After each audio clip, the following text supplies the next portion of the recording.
Bien. Voy a empezar pidiéndole que busque por favor un texto en el libro de Hechos de los Apóstoles, capítulo 3.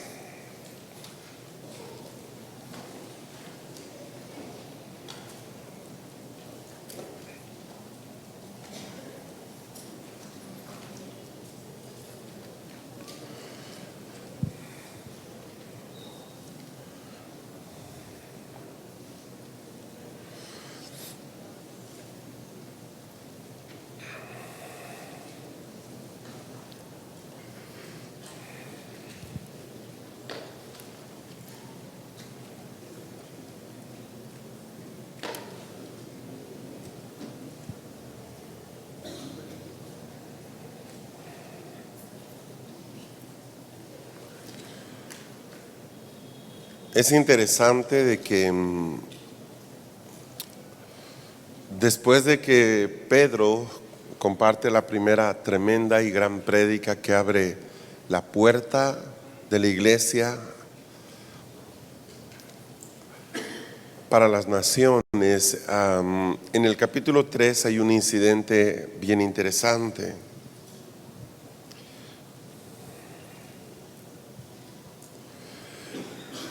En este capítulo se relata un incidente en el cual un hombre cojo, minusválido, que era cojo de nacimiento, estaba sentado en la puerta del templo. Ustedes saben que durante el día en el templo como tal habían algunos horarios donde se tenían reuniones masivas y en este momento están hablando de la hora novena, o sea, la primera reunión. Dice en verso 1, subían al templo a la hora novena, la de la oración. Estaba sentado un hombre, cojo de nacimiento, verso 2, en una de las puertas del templo que se llamaba La Hermosa. Pedro y Juan están yendo al templo. ¿Por qué están yendo al templo? Es evidente que todavía ellos no lograron tener una comprensión completa de cuál era su lugar. A ver, lo digo con cuidado. Dios va a usar esta subida al templo como algo muy profético y tremendamente revelador. Sí, sin duda. Dios les dijo que se quedaran reuniéndose en el templo. No les dijo. De hecho, ellos empiezan reuniéndose en el templo, que era lo que normalmente hacían. El templo era el centro espiritual de Israel, tanto que aún Jesús enseñó en el templo muchas veces, pero paulatinamente van a empezar a hacerlo templo primero, luego templo y casas, y luego van a quedar siendo las casas. Hay una migración que en menos de unos cuantos capítulos se completa. En este capítulo ellos están yendo al templo, ven a este cojo, sí, y inmediatamente en el versículo 6 sale la tremenda declaración del apóstol Pedro que dice: no tengo oro ni plata, mas lo que tengo te doy, en el nombre de Jesucristo el Nazareno, anda. Y lo levanta de un tirón. Dice que verso 9, todo el pueblo lo vio andar y alabar a Dios, y dice en el verso 10, y reconocieron que era el mismo que se sentaba a la puerta del templo, era un mendigo profesional, La Hermosa, a pedir limosna, y se llenaron de asombro y admiración por lo que había sucedido. La iglesia está empezando a caminar y está empezando a influir, ¿sí? Aquí está usando Pedro un don muy típico del evangelista, ¿sí? Él hace un milagro, sana al hombre, pero no se queda en la sanidad. Entonces la gente está muy asombrada. Verso 11, Pedro y Juan, todo el pueblo llenos de asombro, y corren al pórtico llamado de Salomón. Es interesante que Salomón tiene como figura en la Biblia el hecho de su sabiduría, ¿recuerdan? Estas puertas, es muy interesante. Usted sabe que las 12 puertas de Israel, o de Jerusalén, perdón, cada una de ellas tenía un nombre particular, y de hecho algunos nombres cambiaron. En la época de David tenían un nombre y en la época de Jesús tenían otro nombre. Pero estas 12 puertas expresan 12 funciones de la iglesia. Es muy interesante. Y en este caso, los apóstoles son conducidos a la puerta que expresa la sabiduría. Sí, están en la puerta de Salomón, en el pórtico de Salomón. No es casual, sí, hay un tema muy interesante. Y bueno, Pedro empieza a predicar, ahí salen sus dones de maestro, tremendas, muy fuertes. Y yo quiero llevarlos al versículo 20, 19, es difícil leer solo el 20 y el 21, tenemos que leer desde el 19. Dice: por tanto, arrepentíos y convertíos para que vuestros pecados sean borrados, a fin de que tiempos de refrigerio vengan de la presencia del Señor, y envía a Jesús, Él envía a Jesús, el Cristo designado de antemano para vosotros, a quien el cielo debe recibir hasta el día de la restauración de todas las cosas, acerca de lo cual Dios habló por boca de sus santos profetas desde tiempo antiguo. Y empieza a hablar de Moisés en el versículo 22, que es el modelo, el prototipo del apóstol en el Antiguo Testamento. Entonces, lo que tenemos en este pasaje es muy interesante, es una afirmación que es el eje de todo lo que hoy día es el proceso de reforma. ¿Cuál es el pasaje? En el versículo 21 dice que el Señor va a ser enviado cuando todas las cosas sean restauradas. El ministerio quíntuple es una de las cosas que deben ser restauradas, si no la más importante, una de las más importantes sin duda. ¿Por qué?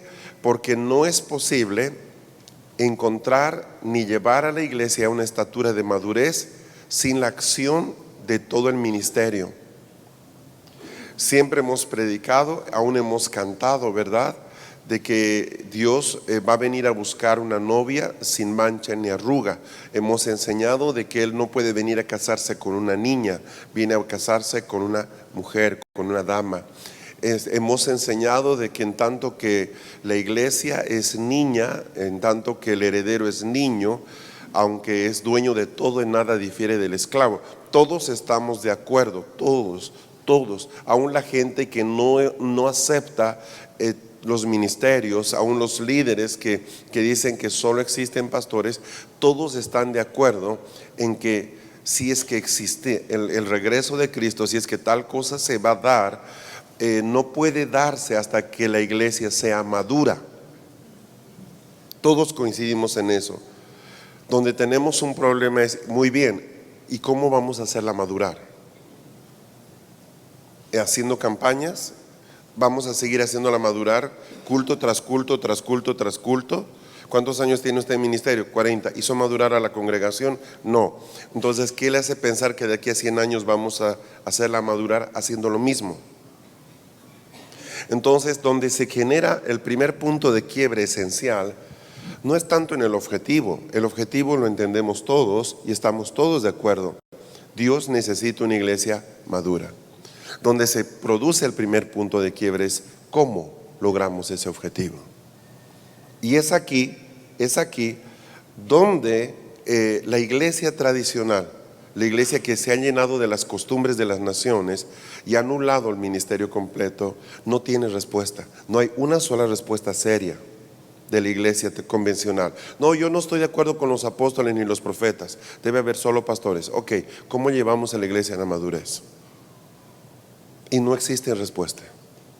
¿Por qué? Porque lo que se ha estado haciendo esa iglesia, lo ha estado haciendo los últimos 200 años y no estamos mucho mejor que hace 200 años. Entonces es aquí donde estamos cayendo en el síndrome de los fariseos, que ni entramos ni dejamos entrar. ¿Sí? Ni abrimos la puerta ni tampoco pasamos. No, yo no estoy de acuerdo con eso, me opongo a eso. Ok, ¿qué propone? ¿Cómo hacemos madurar la iglesia? Es que tenemos que crear nuevos mecanismos. Entonces es más fácil inventarnos términos nuevos, ¿sí? Copastor, pastor asociado, pastor senior, líderes, yo qué sé, en lugar de utilizar la nomenclatura que el reino nos ha dejado. O sea, preferimos empezar a inventarnos algo, ¿sí? Que supuestamente nos vaya a lograr llevar a ese punto donde queremos llegar, que la iglesia sea madura, y no usar el diseño que Dios dejó. Entonces es una actitud que yo no entiendo, se los digo porque vengo hablando hace años con mucha gente que me dice, no, he leído muchos comentarios de gente que es enemiga acérrima de los profetas y apóstoles, quiero decir, de la función. He leído un libro entero que escriben en contra del dominionismo, se llama así a todos los que piensan que el reino de Dios debe establecerse hoy, en fin, y nadie responde este tema en cuestión: ¿cómo hacemos madurar a la iglesia? Si alguien viene y me dice, pastor, yo no estoy de acuerdo que usted sea profeta ni apóstol, le digo, está bien, ningún problema con eso. Yo no me aferro a un título, pero sí me aferro a una función. Yo no voy a dejar de hacer lo que estoy haciendo aunque usted no me conceda el título. Esa es la pequeña diferencia. El título a mí no me importa nada. En mi tarjeta sigue diciendo pastor. El punto no es ese. Mi función es la que no va a cambiar. Ahora, a donde voy es esto: ok, yo renuncio al título, perfecto, está más tranquilo, estoy más tranquilo. Muy bien, ¿cómo logramos el objetivo? Y ahí es donde tenemos un problema. ¿Por qué? Porque la mayoría de los críticos son gente que no avanza. O sea, simplemente hacen observaciones y empiezan a tirar fuego contra todo aquello que piensa diferente. Obviamente parto del hecho de que en su celo por el Señor y por la santa doctrina, ellos están queriendo evitar de que se cometan excesos. Es que, pastor, yo conozco un apóstol que ha levantado una red y ahora cobra la membresía y no sé qué, que es una barbaridad. Conozco otro apóstol que ahora está quitando a las iglesias de la cobertura pastoral porque dice que esto y aquello, y eso está mal. Estoy de acuerdo con usted, está terriblemente mal. Está mal, pero son errores por ignorancia, porque la iglesia todavía no está entendiendo la manera correcta de hacer las cosas. Y meter simplemente una bomba atómica y decir nada de esto es real, es no tener cuidado con lo que Dios está haciendo y con su proceso. ¿Me explico? Yo creo en Hechos 3:21. El Señor está esperando la restauración de todas las cosas. Y la razón es simple: ¿por qué quiere Dios restaurar las cosas que Él mismo estableció? ¿Por qué? Porque si no se logra ese objetivo, no vamos a poder hacer madurar a la iglesia. Ese es el eje central. El próximo año, el año 2014, en esta fecha, en este año se está grabando esta escuela. Es un año que va a ser muy importante para establecer el espíritu de crecimiento en la iglesia en el siguiente o en este siglo. 14 tiene que ver mucho con las generaciones y las generaciones de Dios. Y la urgencia de poder tener una escuela que no pretende abarcar todo. Hermanos, si quisiéramos hacer una escuela del ministerio quíntuple, fácilmente deberíamos tener una escuela de al menos 30 días para poder profundizar en las cosas más mínimas de cada ministerio. No sería nuevo para nosotros, hemos hecho por varios años escuelas de 30 días. El tema es este: yo veo que esta escuela es una primera escuela para poder empezar a hablar un lenguaje común en muchas cosas, pero era urgente hacerlo antes de empezar el siguiente año. Una de las cosas que anhelamos el 2014 poder recuperar para Dios es la genética que Dios puso en sus generaciones para que lo busquen a Él. Y eso tiene que ver con retirar aquello que no es, aquello que hace que la presencia de Dios se aparte, y poner lo que hace que la presencia de Dios sea atraída. Entonces aquí hay toda una visión de parte de Dios. Es un año en el que debemos trabajar mucho en la familia.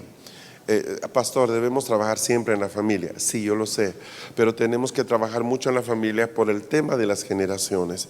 Las generaciones se pierden porque la familia no funciona correctamente. Pero aquí entra también el concepto de que la iglesia es una familia, y como iglesia, a ver, si la iglesia está desalineada, las familias van a estar desalineadas. Así funciona. ¿Qué pretende usted? Que se restaure el modelo que Dios dejó, nada más que eso. Y no estoy hablando de restaurar el sacerdocio arónico, porque eso fue juzgado y terminó. No estoy hablando de que volvamos a levantar levitas. Los levitas terminaron bajo maldición. No tiene sentido hablar de eso hoy día. Ya no hay levitas en el nuevo pacto. Tiene que ver con recuperar el diseño que Jesús dejó en su iglesia y que Él activó en el libro de Hechos. El libro se llama Hechos de los Apóstoles, no se llama Hechos de los Profetas, no se llama Hechos de los Maestros, no se llama Hechos de los Pastores, se llama Hechos de los Apóstoles. Y estamos viviendo ese libro hasta el día de hoy. Vamos a hablar en esta mañana del ministerio apostólico, es el que nos corresponde, ahí vamos. Pero quiero que entiendan precisamente que estamos hablando de parte de un todo. Yo voy a hacer un resumen, quizás más corto de lo que de lo que ustedes esperaban, pero sí quiero poner los puntos esenciales del ministerio apostólico como tal. Hoy día, gracias a Dios y como proceso de esta reforma, está escribiéndose más al respecto. Ya se puede encontrar literatura, una más ubicada que otra, una más dirigida que otra. Y ahí estamos teniendo herramientas de cómo articular este ministerio y entenderlo, no con una visión pastoral. Quiero que entiendas algo, por favor. Cuando una persona no ha cambiado su cultura, voy a poner el ejemplo de una persona en Argentina, cuando un pastor que ha crecido con la cultura del tango, ¿sí? Este pastor nunca se despegó de la cultura tanguera, de la cultura argentina. Él en la iglesia como pastor va a usar el tango como un instrumento de alabanza. Ese es un error, sin duda lo es. No alabarás a Dios conforme a la cultura de las naciones, conforme a las costumbres de los pueblos, dice. Entonces aquí ustedes tienen un siervo que toma el tango y empieza a cantar al Señor. Entonces a esa persona un día va un apóstol y le dice: no, usted no es pastor, usted es apóstol. Oh, genial, listo, soy apóstol. Entonces ahora tenemos un apóstol que le gusta el tango.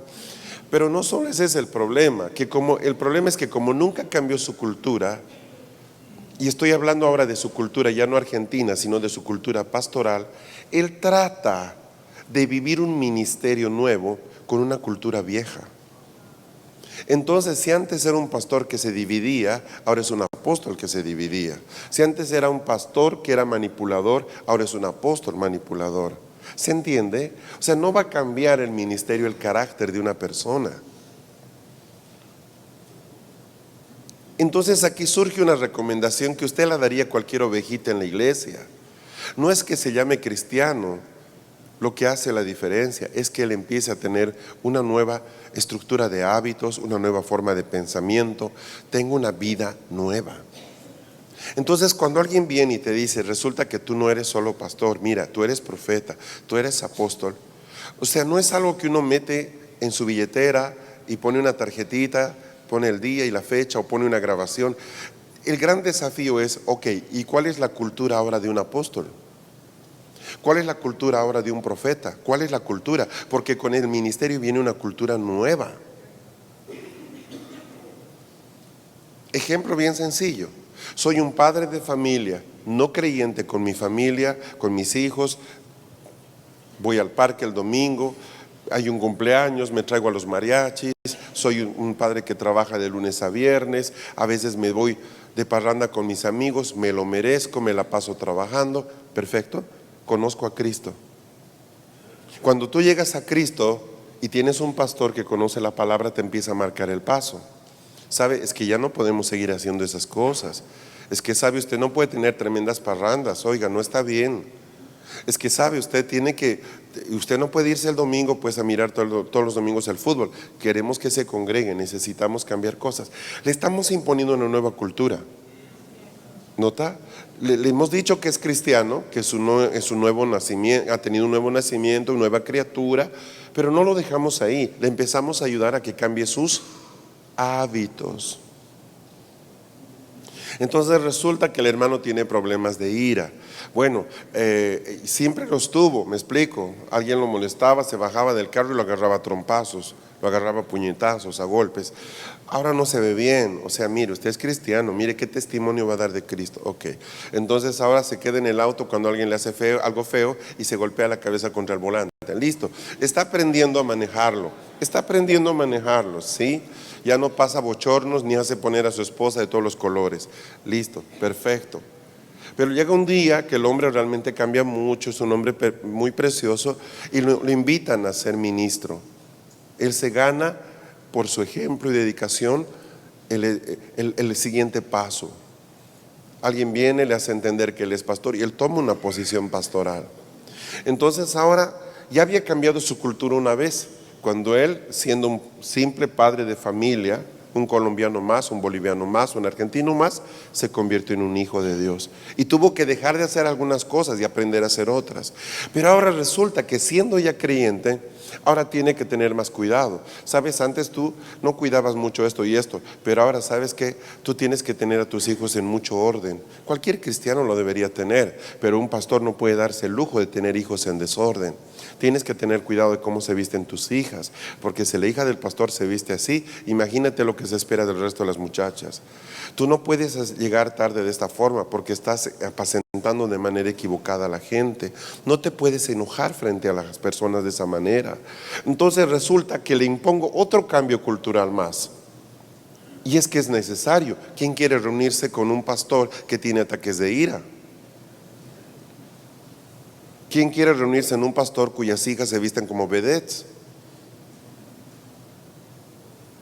Entonces, más allá de que Dios lo pida eso, quiero que entienda esto, más allá de que Dios lo pida o no, la iglesia lo presiona.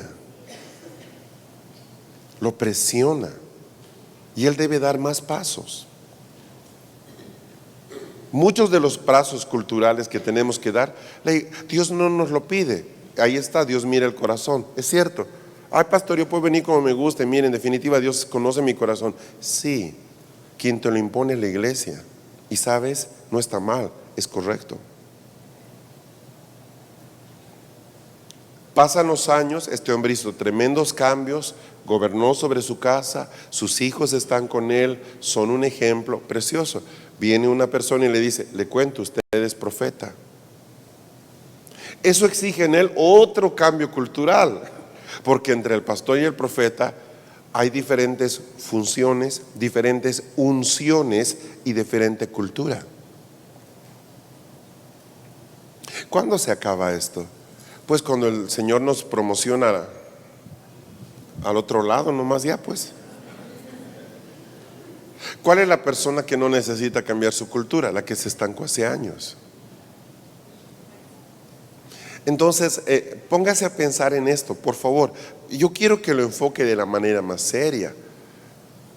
Yo no creo que sea gratuito ni fácil que alguien me diga, oiga, usted es apóstol. Me acaba de meter en un tremendo problema. Es simple. Y mi gran pregunta es, oh Dios, ¿y ahora qué debo cambiar? Es eso, ¿qué debo cambiar? No hay otra. Porque no es el título lo que cambia, que ahora le decían, antes le decían pastor y ahora le dicen apóstol. Lo que cambia es tu función. Y al cambiar tu función, tu cultura debe cambiar.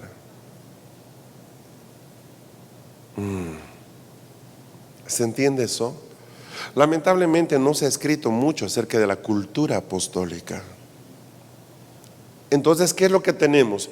Hermanos, a ver, honestamente, la restauración del ministerio apostólico como modelo teológico no tiene más de 30 años. Estamos viviendo con la primera generación de apóstoles, honestamente hablando, después de muchos años de silencio. Entonces no pensamos tener un Pablo. Es la verdad. Pero vamos ahí. O sea, estamos yendo ahí. Todos los materiales que están buscando atacar el ministerio apostólico juzgan los errores cometidos por apóstoles emergentes. Y son ciertas las cosas que muchas veces se dicen. Sin duda lo son. Sin duda lo son. Pero se pierde de vista de que esto va a ser, como todo lo que ha sido en la iglesia, un proceso. Hace muchos años, yo siempre me acuerdo de la historia de la iglesia. Por eso es importante conocerla y leer un poco y estudiar, porque tenemos la tendencia de olvidarnos de los procesos que hemos seguido como hijos de Dios y es duro porque nos volvemos gente sin misericordia. Al final de la época victoriana, en los 1800 en Inglaterra, un hombre, al ver la cantidad de niños ignorantes que habían, que no sabían ni leer ni escribir, que trabajaban los niños de lunes a sábado y tenían el único día libre domingo, decide abrir las iglesias para enseñarles a leer. Y ahí aparecen las escuelas dominicales. Ahí se les enseñaba a leer, a sumar, a restar, o sea, aritmética, matemáticas, con la Biblia. Por eso se llamó escuela. Y era dominical porque el único día libre que tenían los niños era el domingo. Este hombre hace algo que nadie hacía en ese momento. El gobierno aplaude porque el gobierno no podía con los niños. La policía aplaude porque los índices de criminalidad bajan. La iglesia lo destroza. Le dice que era una barbaridad que él lleve niños de esa forma. O sea, se levanta. ¿Cómo el Santísimo Domingo se va a usar en enseñar a leer a los chicos? Deberían estar cantando. Sí, queremos que canten, pero no saben leer el himnario.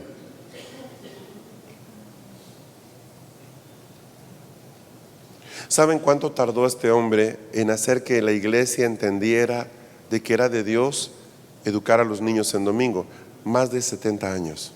De hecho, fueron sus hijos espirituales los que logran consolidar eso. Hoy día no hay iglesia evangélica donde no hay una escuelita. Pero cuando eso se recuperó, es una de las cosas que se restauró. La iglesia fue la primera en tirar las botellas, ¿me explico? La iglesia tiraba latas de cerveza.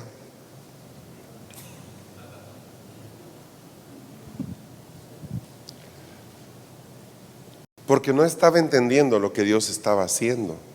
Entonces no esperamos de que hoy día se levanten vítores de aplausos cuando hablamos de los profetas o los apóstoles. No, lo que nos espera es la oposición. Y ha levantado una cantidad de escritores y de autores y de predicadores con la cara bien dura para poder abrir una brecha, establecer un nuevo paradigma, recibir todos los golpes, abucheos, botellazos, y que la siguiente generación de apóstoles emergentes y profetas no tenga que pelear con lo mismo. ¿Se entiende eso? Entonces, bajo ningún concepto estamos disculpando los errores que hasta este momento se ha cometido a nombre del ministerio apostólico. Son muy válidos y legítimos. Ficha técnica del ministerio apostólico. Se entiende por qué tengo un plano de una casa, ¿verdad? Se expresa claramente cuál es la tarea del apóstol. Muy bien. Característica dominante del ministerio apostólico: la visión. Mucha gente dice que esa es una característica de los profetas, y yo discrepo. En realidad los profetas tienen audición más que visión. Son agudos en su oído, no tanto en su vista. ¿Y sabe qué es lo divertido? Que esto es cierto, que ellos son tremendamente eficaces para escuchar el consejo de Dios, pero no ven sus propios errores. Es impresionante. No ven lo obvio. No ven lo obvio. Especialidad del ministerio apostólico: entendimiento de fundamentos. Tú reconoces a un apóstol no por cuántas iglesias tiene bajo su autoridad, sino por la profundidad de su enseñanza. Los apóstoles siempre te llevan a lo medular. Es gente que te cae al hueso.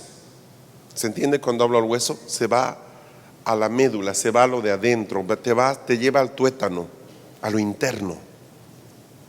Nunca van a ver ustedes a un apóstol de spa, faciales, maquillaje, ¿sí? Máscara de chocolate. No, él no es apóstol. O sea, créame que ahí no hay un apostolado. Hay una confusión más que otra cosa. Un sello del ministerio apostólico es la profundidad de su enseñanza. ¿Por qué? Porque ellos tienen un entendimiento de los fundamentos.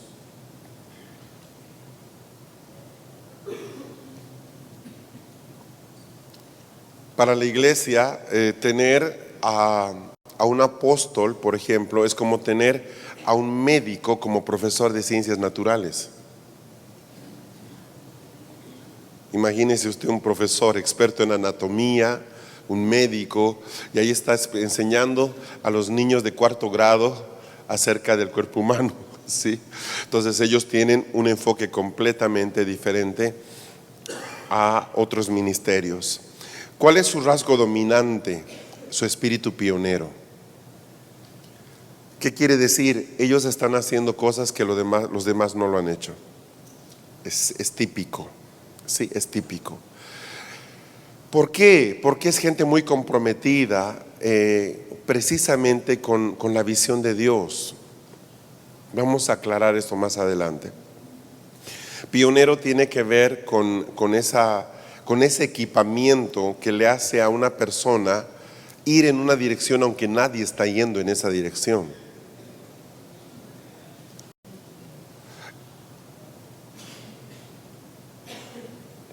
¿Cuál es su don central? La palabra de sabiduría. Muy de acuerdo con su especialidad, o sea, los fundamentos se abren, el entendimiento de fundamentos se abre precisamente porque la persona tiene acceso a este don, palabra de sabiduría. ¿Cuál es el recurso al que más ellos recurren? Autoridad. Es un ministerio de gran autoridad. Todos tienen autoridad, ciertamente, pero este probablemente tiene o es el que tiene mayor autoridad que los otros 4. ¿Y cuál es su carga por la iglesia? Paternidad. Aquí peleé mucho al armar esta ficha con este último punto, porque en su carga yo puedo ver muchos elementos que podrían entrar ahí.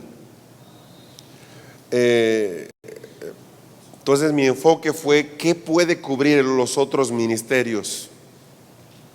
¿Sí?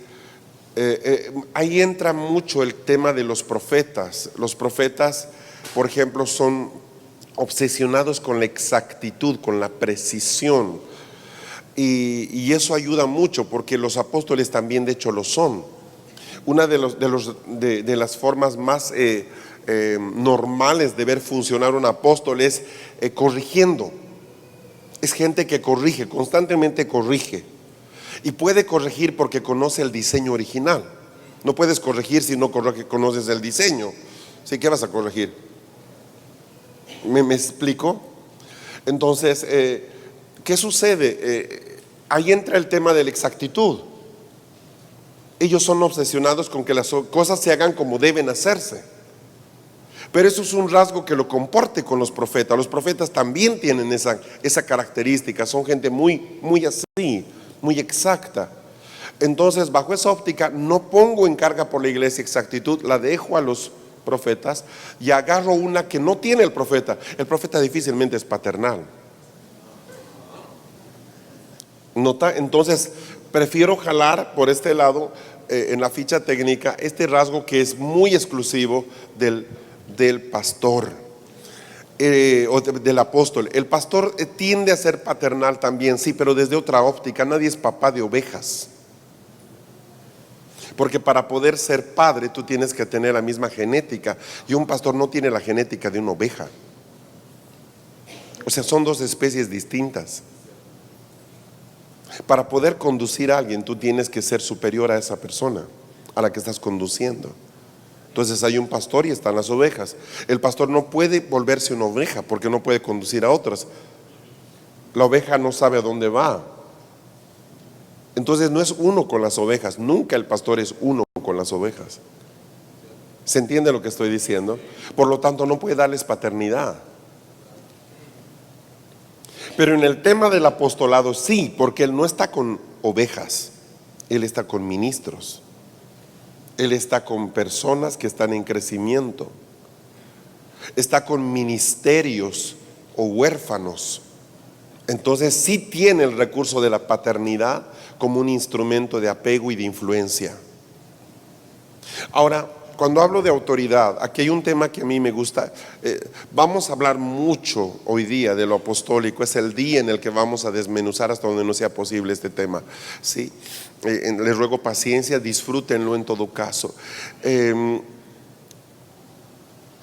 Cuando hablo de autoridad no estoy hablando de abuso. Yo quiero que entienda esto. De hecho, el profeta parecería que tiene más autoridad. Muchas veces, voy a ponerlo así, el día de ayer teníamos un montón de personas aquí al frente, ¿ok? Y tú te das cuenta del profeta normalmente por lo enfático que es en su hablar. Es una persona que tiende a los absolutos. Nunca más, siempre, en este momento, definitivamente, para siempre. Ese es el vocabulario del profeta. Sí, ese es el vocabulario del profeta. El apóstol, y eso hace que su hablar tenga mucha autoridad. De verdad. Solo póngase a pensar en esto. Nunca te voy a perdonar. ¿Vio qué enfático es? ¿Nota usted cómo los absolutos añaden peso a una afirmación? Siempre me fallas. ¿Notan cómo los absolutos añaden peso a la afirmación? ¿Sí? ¿Se entiende eso? Y eso es muy típico del rasgo profético. Ellos son muy enfáticos, son muy fuertes en su hablar.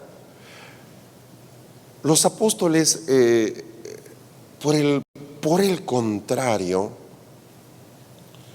tienen un nivel de resistencia y de tolerancia mayor a la que los profetas tienen. Y lo tienen porque son más papás. En cambio, el profeta es hermano mayor. Notan la diferencia, ¿no? Cuando ya no sabe qué hacer, te dice: tus hijos me están haciendo renegar, ¿verdad? El hermano mayor. Y es más duro. En cambio, el padre es más tolerante. ¿Por qué? Porque entiende a los hijos. Entonces el padre empieza diciendo: ¿sabes que tú me hacías lo mismo a su edad? Entonces ahí surgen varias cosas dentro de la cultura. Recuerdan que hablamos de cultura otra vez, cultura de nuevo. Lo hablé hace un momento. Resulta de que es como que cuando una persona es promovida a la función profética, le viene amnesia y se olvida de muchos procesos que él pasó. Él nació profeta, ¿viste? Su vida empieza cuando lo ungen profeta. Y él trata a la gente de esa manera, como si todos hubieran cometido este grandísimo pecado, no ser profetas. Es muy interesante. Entonces de ahí que su palabra te dice: no, pues ¿cómo es posible que no termines esta relación? Ya Dios te habló. Ahora, cuando él era más joven tampoco pudo terminar una relación. Si no era que Dios que le quitaba la relación, seguía relacionado. ¿Vieron? Entonces su énfasis gira en torno justamente a eso. Está bien. El apóstol tiene un grado de autoridad que no se expresa en su hablar, sino en su influencia.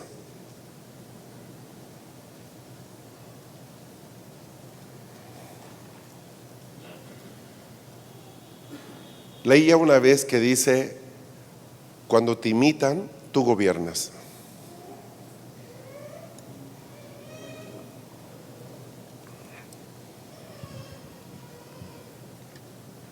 ¿Qué quiere decir?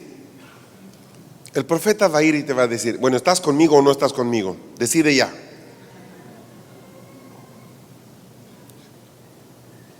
El apóstol difícilmente te dice eso. El apóstol gana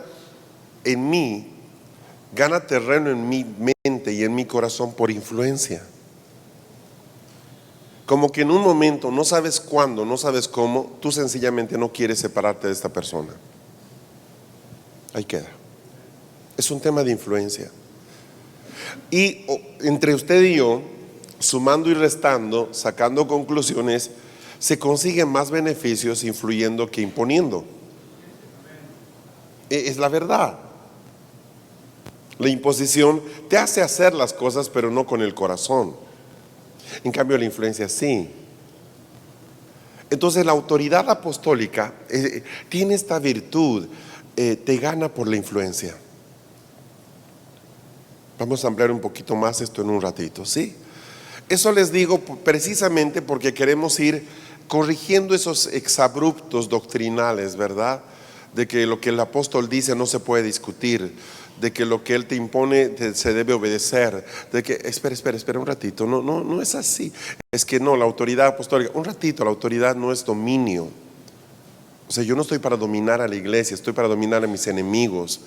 Sí, debo caminar con la iglesia y debe haber un área de influencia en este asunto. Ok, ficha técnica entonces, repaso: característica dominante, visión, especialidad, entendimiento de fundamentos; rasgo dominante, espíritu pionero; don central, palabra de sabiduría; recurso recurrente, autoridad; carga por la iglesia, paternidad. ¿Estamos bien? ¿Sí? Listo. El ministerio apostólico es básicamente un compuesto de todos los demás ministerios.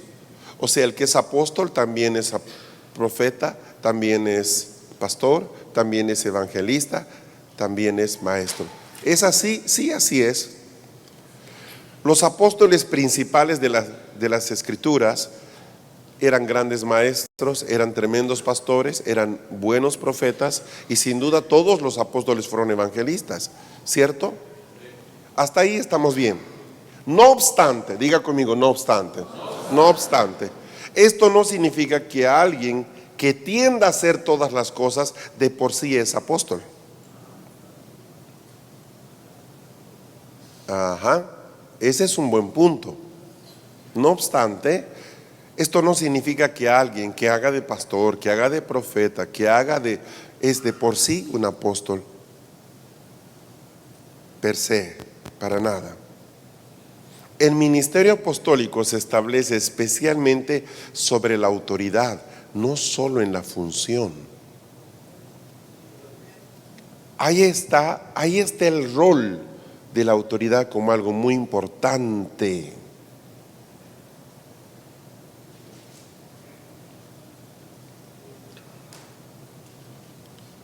¿Estamos? ¿Se entiende eso?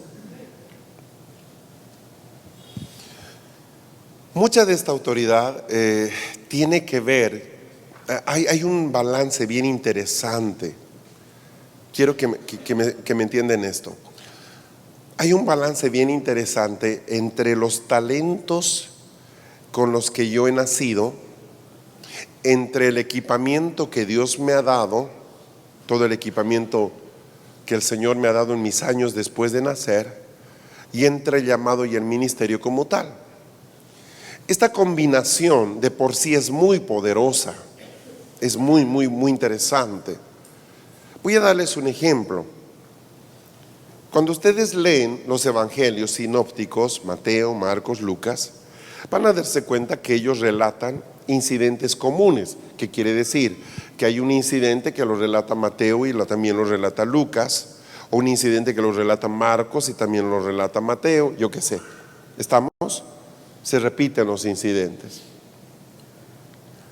La óptica varía entre un evangelio y otro en el autor. ¿Por qué? Porque de acuerdo a la especialidad de ellos es que hacían su observación. ¿Me explico? Si usted está acostumbrado a un horrible café, ¿sí?, y un día va a otro país que tiene un horrible café también, pero no tan horrible como el suyo, el café de ese nuevo país le va a parecer deliciosísimo. Es lógico, hasta que llega a Colombia. Entonces cuando llega a Colombia dice, caray, pero ¿qué estaba tomando? O sea, ya por un tema de justicia, usted dice, esta es la primera vez que tomé café, no sé qué era lo anterior. ¿Qué quiero decir? Es inevitable la comparación como una herramienta de conocimiento. ¿Sí? Entonces, Lucas era médico. mientras que Mateo era cobrador de impuestos, era funcionario público.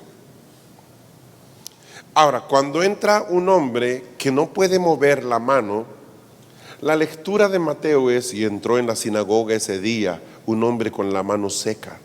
Pero Lucas dice: entró en la sinagoga un hombre con la mano paralizada. ¿Sí? ¿Qué estaba queriendo decir? Básicamente su lectura de este problema de la mano de este señor es más precisa en el médico que en Mateo. Perfecto. La autoridad de la que estoy hablando en el ministerio apostólico, en esencia, en primer grado, es una autoridad espiritual. ¿Qué quiere decir? Uno no se la ganó, vino de parte de Dios con la función. ¿Estamos? Yo te envío para esto, y ¿sabes qué? Tendrás autoridad sobre toda enfermedad y sobre todo espíritu inmundo. O sea, la función, el ir, el obedecer el mandamiento es lo que activa en mí la autoridad. Cuando una persona pierde autoridad, cuando no fue, cuando no obedeció. ¿Por qué el Señor le dijo: vayan y sanen y liberen? No, pero es que yo me quiero quedar y sanar y liberar. No, no funciona así. La autoridad espiritual siempre es una comisión. Principio de comisión, ¿recuerdan? Principio de autoridad. Ahora me sirve lo que vimos en la primera parte del entrenamiento. Perfecto. Pero hay otro tipo de autoridad que viene por la tarea natural que yo desarrollé. ¿Qué quiere decir? Si tú eres médico, si tú eres docente, si tú eres abogado, si tú tienes una experiencia en el proceso, tu función se enriquece. Supongamos que tenemos que hacer un decreto. Todos podemos hacer un decreto, sin duda, pero cuando hay un profeta que es abogado, te puedo asegurar que sus decretos le quedan impecables. Le queda pero precioso. Considerando. Empezó bien. Se resuelve. El del otro, el profeta que no tiene esa formación, porque yo decreto en este día que no me caes bien y no sé qué y no sé cuándo, y ahí queda, ¿no? Y se cumple porque Dios lo dijo y ya. Pero ¿cómo termina el del abogado? ¿No? En este día firman testigos, etcétera, comuníquese, archívese, etcétera. Entonces yo estoy haciendo un decreto y lo veo a mi hermano profeta. Yo soy profeta y le digo: oye, ¿por qué no te paso mis ideas y haces un decreto? Entre los dos tú lo armas bonito. Eso, su función natural en lo que él se ha especializado, de por sí le da un nivel mayor de autoridad. ¿Se entiende eso? He ahí la importancia de capacitarnos constantemente, porque aún usted va a encontrar profetas y profetas, apóstoles y apóstoles. ¿Dónde está la diferencia? Todos recibieron la misma autoridad espiritual, pero hay una autoridad natural que le añade el picante a la comida, que le añade el peso, le añade la sal, que hace que esta persona funcione mejor que la otra. ¿Se agarró? ¿Se entiende la ilustración? Y eso se aplica en todos los ministerios. Entonces, cuando hablamos de que el ministerio apostólico se establece especialmente sobre la autoridad, no solo en la función, es muy difícil encontrar apóstoles sin formación. Son gente que tiene un perfil bien interesante. Son gente que ha estudiado, normalmente son profesionales, normalmente tienen una experiencia en el campo muy amplia, ¿sí? Que, no le está ayudando a Dios, no, le ayuda a la iglesia.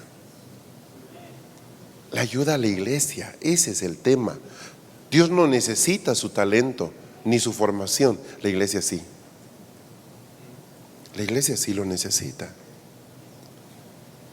Ese es el asunto. Muchas veces en esa parte pionera, recuerdan el espíritu pionero, el forerunner, los que van delante, los que quiebran, no tienen referentes.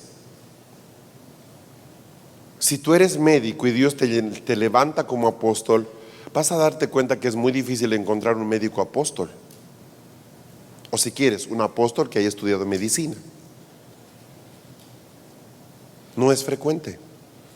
Normalmente los que son llamados tienen que escoger en algún momento, y la gran mayoría escoge la profesión antes que la función. ¿Me estás siguiendo? ¿Y eso en qué enriquece a la iglesia? A ver, yo creo que necesitamos entender el tema de farmaqueia cada vez más, por ejemplo. Pero sabes, cuando tienes un apóstol médico, él puede darte un enfoque de farmaqueia muy especial. Todavía los que no somos médicos tenemos la tendencia del péndulo. Nunca más tomo esto. Y yo he dejado las medicinas. Ahora todo metiendo con hierbitas. Ya se ha vuelto homeópata. El mismo espíritu de farmaqueia. No, stevia, miel, solo miel. No puedo eso, no. De aquí para allá. Agüita de hierbas, aromática aquí, aromática allá. Eso es farmaqueia. No, ¿cómo si yo no tomo drogas? No son las drogas los que hacen farmaqueia, es donde pones tu fe, en qué sistema estás poniendo tu fe. Entonces, viene un médico y te dice, bueno, mira, la TMS esto es así, esto es así. Carambas, ya. Y él te hace ver la medicina, no con la intención de reconciliarla con la iglesia, no es el punto, sino que sencillamente si alguien debe saber del cuerpo humano en su naturaleza humana, es Dios, sí, Él nos hizo. Y si alguien puede empezar a entender cómo funciona en un ser espiritual en lo biológico, tendría que ser un médico. Y eso se aplica a cualquier área. Un apóstol que se meta en el arte. Ay, no, yo nunca hice teatro, no soy músico, no pinto, no hago escultura, pero Dios me llamó al arte. Está medio raro esto. ¿Puede ser? Sí, puede ser, por favor. Aquí no hay absolutos, o sea, puede que te durmiste así y mañana despiertas siendo escultor, sí, sin duda. Ese es Dios, pero no es un proceso natural. A los que eran pescadores los hizo pescadores de hombres. Al que era maestro de maestros, fariseo de fariseos, lo hizo el más encumbrado, sí, apóstol de doctrina. Entonces yo veo que de alguna manera, por ejemplo, Pablo tenía una autoridad mayor para la iglesia, por la finalidad de la iglesia, no delante de Dios. Delante de Dios todos somos igualitos. Delante de Dios, Pablo tenía una estatura de mayor peso por su background, por su pasado, por el equipamiento que él tuvo.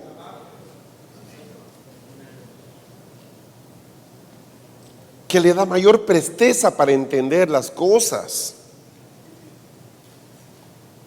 ¿Se entiende lo que estoy diciendo? Por ejemplo, Pablo no tiene su infancia en Israel. Él crece en Tarso.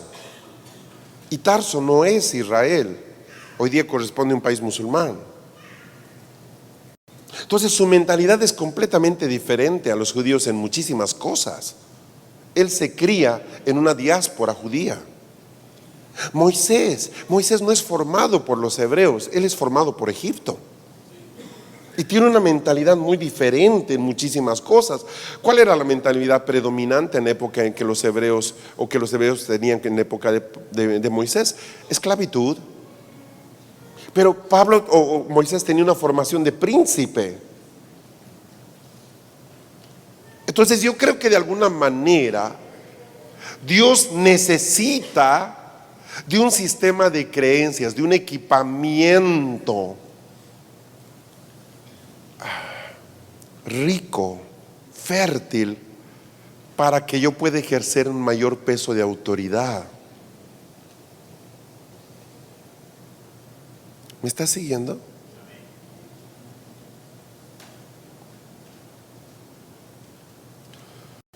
Su autoridad, por ese lado, si solo hablo de la autoridad espiritual, pues ahí los apóstoles tienen todos la misma, si tú quieres. No es así, no es verdad.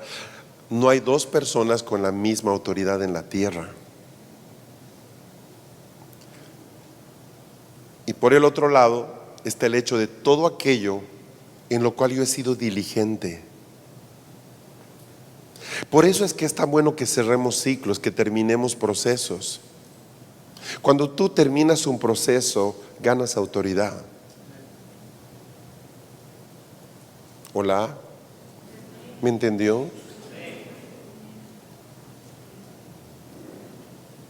Cuando tú terminas un proceso, ganas autoridad. No ganas más de Dios. Dios no te quiere por obras. La iglesia gana más. De ahí que es tan importante que nosotros establezcamos en una cultura en la iglesia de no dejar las cosas a medias, de que la gente se tome una decisión para meterse en algo que sea dirigido por Dios, obviamente, y que termine las cosas. Eso tiene que ver mucho con un elemento muy crucial. ¿Sabe cuál es el gran problema de la cultura latina para los extranjeros, para los norteamericanos, para los europeos? No nos ven como gente confiable, porque cualquier momento el latino se cansa y lo deja. Somos personas que fácilmente tomamos responsabilidades, pero que las podemos dejar tiradas cualquier rato. Y esa es la razón por la que muchas veces esas culturas no nos ven como confiables. Está mal juzgar a todos de esa forma, sin duda que sí. Pero tú mismo has sufrido lo que es líderes que te dejan con las cosas colgadas. O sea, te dice que se están yendo una semana antes. Cualquier persona puede irse de la iglesia, pero qué tremendo es cuando te dice: sabe, pastor, me voy a ir en 6 meses y voy a tomarme estos 6 meses a dejar una persona que me reemplace, que cubra todo lo que yo hacía, para que la iglesia ni usted tenga problemas. Ah, pues qué tremendo es eso. ¿Sabes qué? Aprecio mucho eso que estás haciendo, te agradezco. Ah, no, Dios me dijo que me fuera, hasta luego, no puedo estar un domingo más porque estoy en Babilonia, hasta luego, pum. Y ahí me dejó a los jóvenes, ahí me dejó todo ese tema. O sea que Dios le va a mandar fuego del cielo porque me doy 2 semanas más, un mes más para ayudarme con la gente. ¿Me quiere decir que Dios le dijo eso? Pues yo no se lo creo, hermano. Por un principio, Dios siempre cuida a la iglesia. ¿Tú crees que el pastor es el que en definitiva va a fastidiarse? No, la gente va ese domingo, va ese día y no está su maestro, no se despidió de los jóvenes, lo hizo todo de un desastre. La gente tiene que subtitular, se ha debido ir por esto. O sea, cada uno saca su conclusión, genera un mal espíritu, no se equipa a la gente. Entonces es bien pesado. Si alguna vez tú has tomado la carga de formar a alguien y darle una responsabilidad y te ha hecho eso, en definitiva tú no compraste su pase. Sabemos que si quiere se va, pero cómo sale es muy importante para dejar una cultura de reino en la iglesia. Me estoy yendo, pastor, y he entrenado a una persona para que haga todo lo que yo hacía. Aquí están los proyectos que usted me encomendó. Aquí está lo que habíamos hablado en el último retiro. Me encomendó, aquí también está todo hecho. Todo eso le transmití a esta persona. Hasta luego. Esa persona tiene orden en su vida, sí. La autoridad es una señal de madurez en todos los ministerios.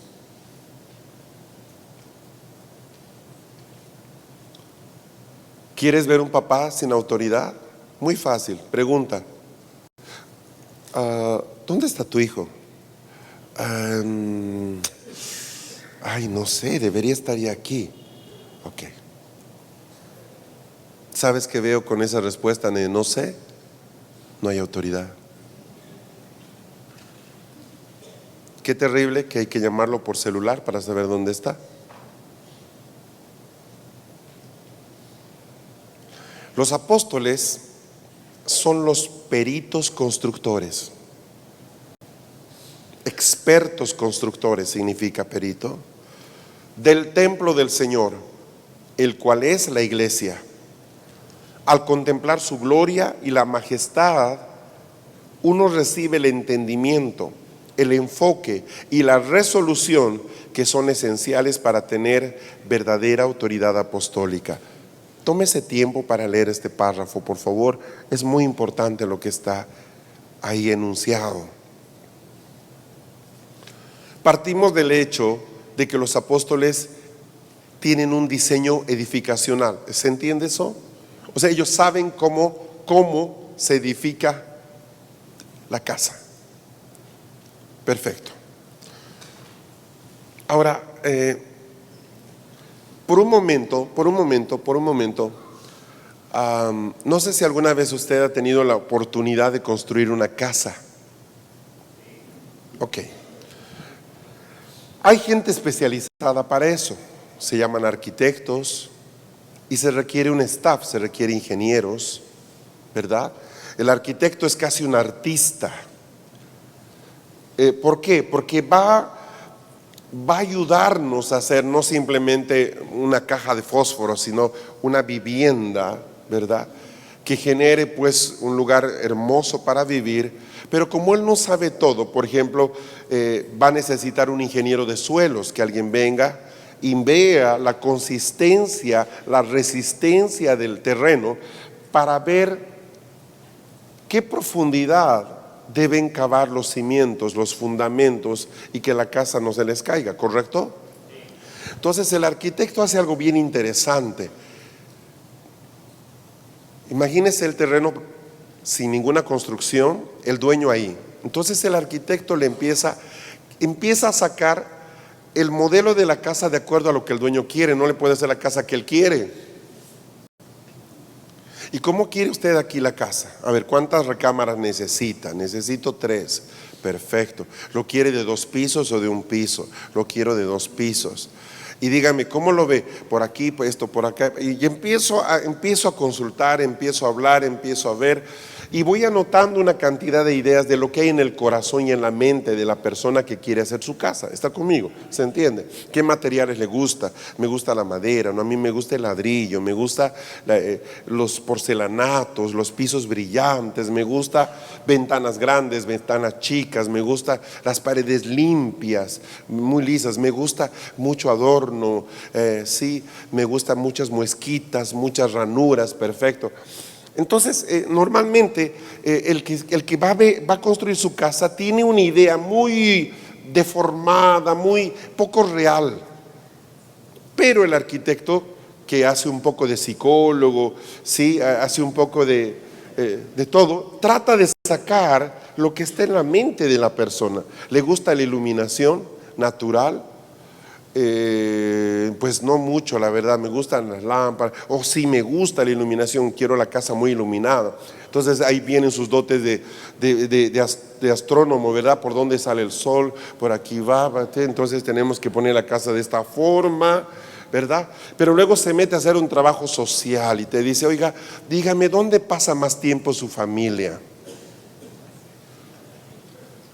¿Qué tiene que ver eso con mi casa? Le estoy hablando de mi casa, ¿qué le importa a usted mi vida? No, perdóneme, es que yo necesito saber a ver, ¿cómo hacen reláteme cómo es su semana. ¿Me quiere controlar? No le quiero controlar, quiero entender. A ver, entonces ahí está, ¿dónde les gusta estar? Se juntan todos para ver televisión, cada uno está en su habitación. ¿Qué hacen juntos? Necesitan un family room, no, necesitan esto, un cuarto de juegos, escritorios. Usted trabaja acá en la casa, quiere un escritorio. Entonces, el arquitecto no le dicen, aquí está el terreno. En el fondo, lo que él hace para que su trabajo sea bueno, si es que él es arquitecto, es tomarse mucho tiempo intentando sacar la casa que está en la mente de la familia. Por eso es que es un poco artista. ¿Se entiende? Cuando termina de tener una idea, va a ser un bosquejo, una maqueta, un borrador.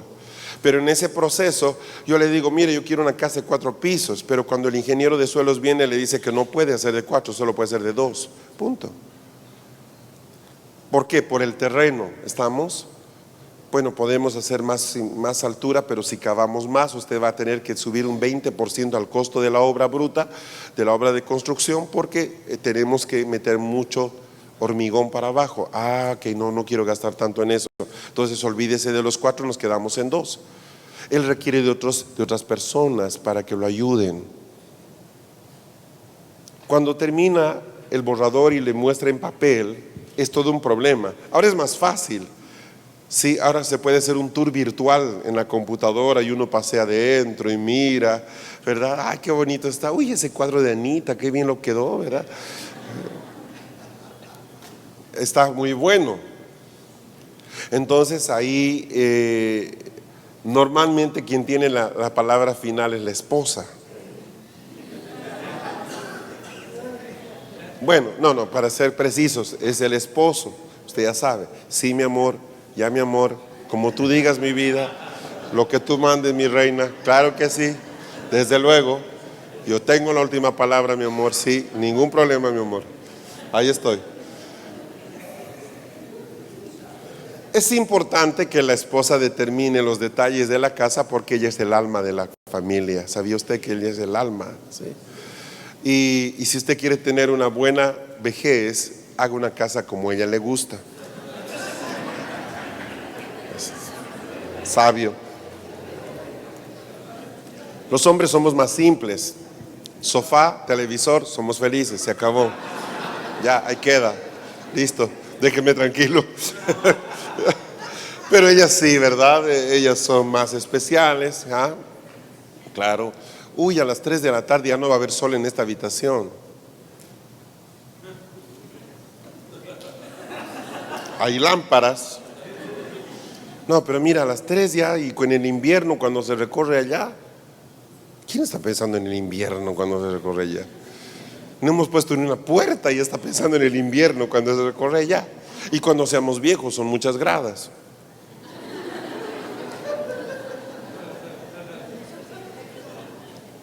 Tremenda perspectiva.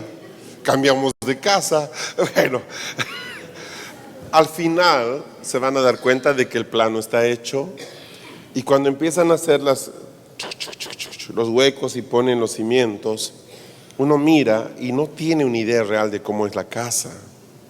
Hasta que no hayan muros, uno ni siquiera se ubica con los espacios.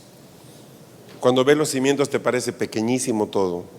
Dice, no, pero yo pensé que iba a ser más grande. Espere, pero es que lo veo muy chico. Espere, el arquitecto está, espere, no venga todavía.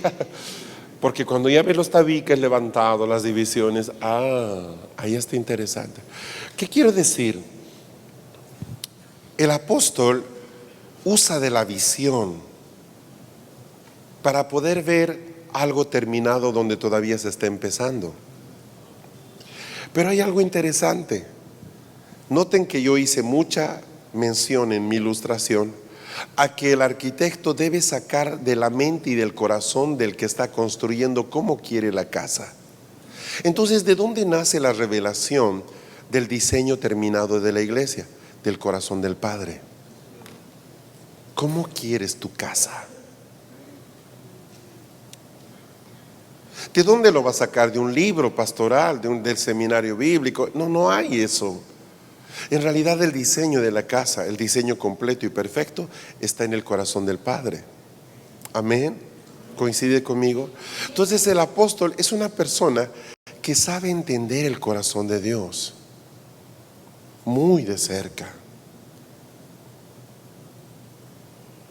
Sí, entonces él mira la casa y él tiene una mente para que toda ella sea funcional.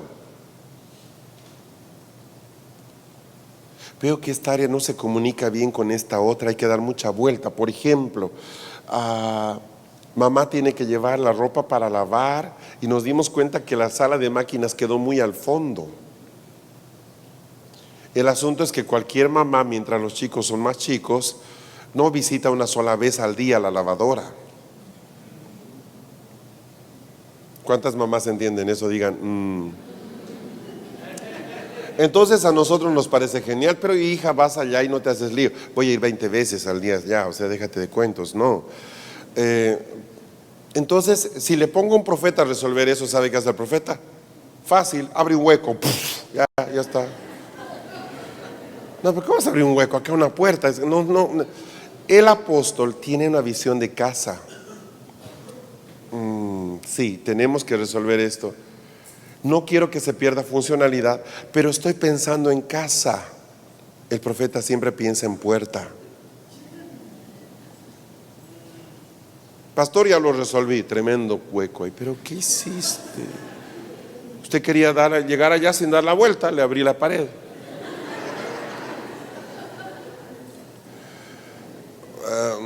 Gracias, profeta. Ajá, lo resolvió. Sí, pero dejaste todo. Ahora mi estudio mira la lavadora.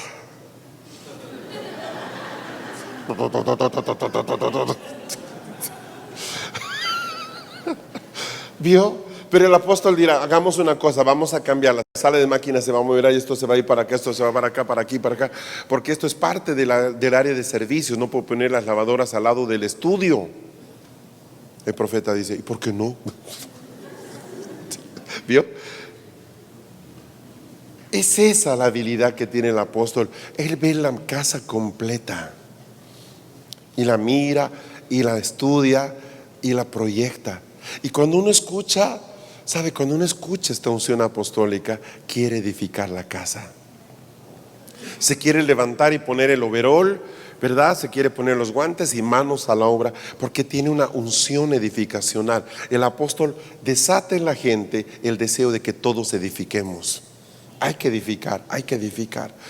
Y pensando en iglesia, pensando en cuerpo. ¿Está conmigo? Los profetas, por tal razón, no son muy buenos para la transición. Ellos todo lo arreglan suspendiendo las cosas. Queremos ir allá, ok, ya no hay reunión de damas, paf, murió, listo. Y ahora las damas, pues ya no hay. Pero es que han tenido 15 años reunión de damas, sí, pero no van a ningún lado, así que se suspende la reunión de damas. ¿Y ahora qué hacemos con las damas? ¿Vio? Pero el apóstol es bueno para transicionar, él es bueno para ver cómo podemos no perder lo ganado.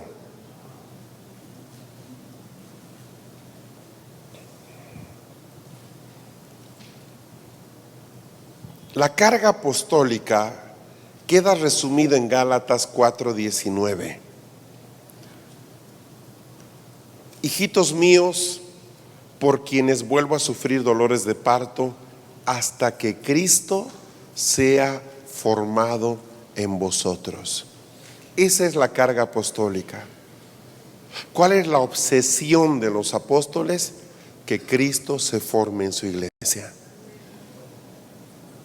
En pocas palabras, esto nosotros llamamos el ministerio. ¿Se acuerdan? El ministerio,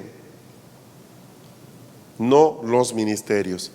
El apóstol tiene carga por el ministerio, Cristo formándose en la iglesia.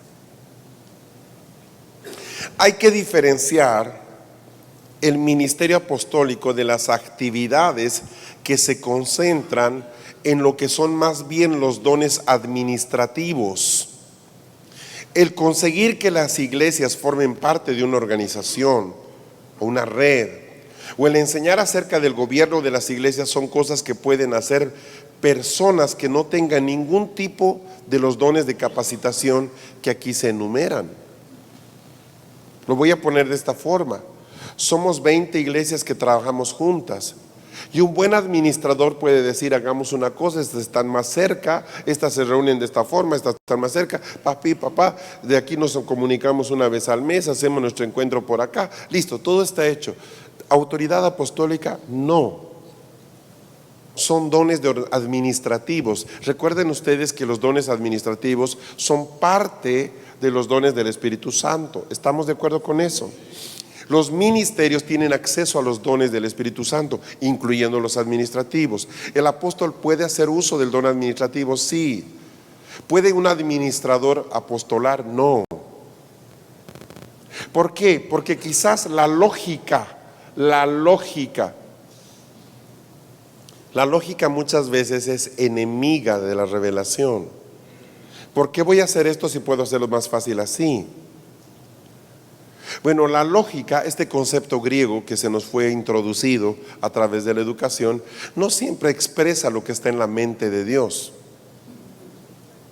Te doy el ejemplo del etíope que está volviendo de Jerusalén.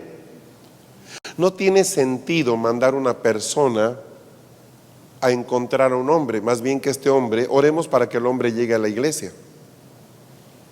Oremos para que el etíope llegue a una congregación local. Oremos para que se acerque a los apóstoles. Pero ¿cuál fue la lógica de Dios? No es el hombre, el etíope, el que se va a acercar a la iglesia se va a acercar a él. Entonces, Felipe, tomado por el Espíritu, va a buscar un hombre. ¿Se entiende lo que estoy diciendo? Qué mala administración de recursos humanos. Sí, pésima. Pero el Espíritu lo quería. Entonces, no siempre la lógica expresa la sabiduría de Dios. ¿Estamos bien? Es lógico, estas 5 iglesias se pueden reunir acá. Pero sabes, hay una cosa. Las 5 son igualmente muy jóvenes. Ninguna puede presidir a la otra. Van a empezar a gobernarse por votación. Es mejor que asociemos estas iglesias a este lado, aunque viajen más, porque esta influencia les es más conveniente. Eso no es lógica, eso ya es diseño de edificación. ¿Qué es lo que les conviene para crecer más? Amén. No debemos confundir el don de liderazgo y de administración con apostolado. Cualquier persona puede diseñar una red de trabajo. Hay gente que tiene excelentes habilidades para hacer eso. La unción apostólica le inspira a la iglesia a acercarse al Señor, a contemplarle y a ser transformada según su imagen, no a simplemente crecer dentro de un sistema. Si ustedes leen las cartas de Pablo, van a darse cuenta que él tiene constantemente dos énfasis. Uno, él es enemigo de la ignorancia y constantemente él está trayendo información. Pero ¿qué tipo de información? Él no quiere que ignoremos cuál es la voluntad de Dios. La información que viene constantemente por Pablo es qué hay en la mente de Dios para su iglesia. Entonces no se trata de que te dice, bueno, a ver, quiero explicarles acerca de, a ver, ¿qué se me ocurre? Los 7 rasgos de la sabiduría de los ángeles. Interesante tema.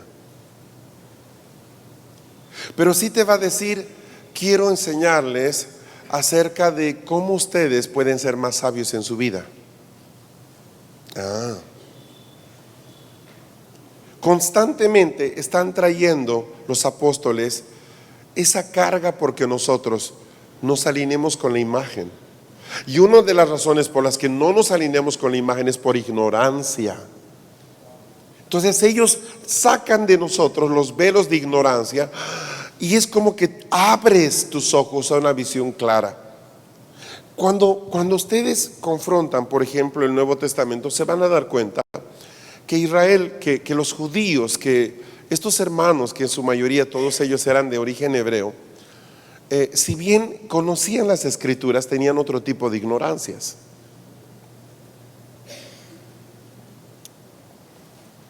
¿Qué tipos de ignorancias? Conocían la ley, pero no conocían exactamente la voluntad específica de Dios para un tiempo. Y de hecho Jesús mismo los censuró. Les decía: ay de ustedes fariseos insensatos, porque cuando hoy día hay un hombre que sale y mire, dice: este verano va a ser muy seco, o pronto va a llover, hay que hacer esto. Saben distinguir las estaciones, ustedes no. Me han visto llegar y no se han dado cuenta qué ha pasado. Entonces, ¿qué sucede? Todo lo que servían de Dios, o todo lo que sabían de Dios, no les servía para poder entender lo que Dios en un momento específico estaba haciendo. Había un nivel de ignorancia. Otro tema de ignorancia muy fuerte en ellos era la cultura.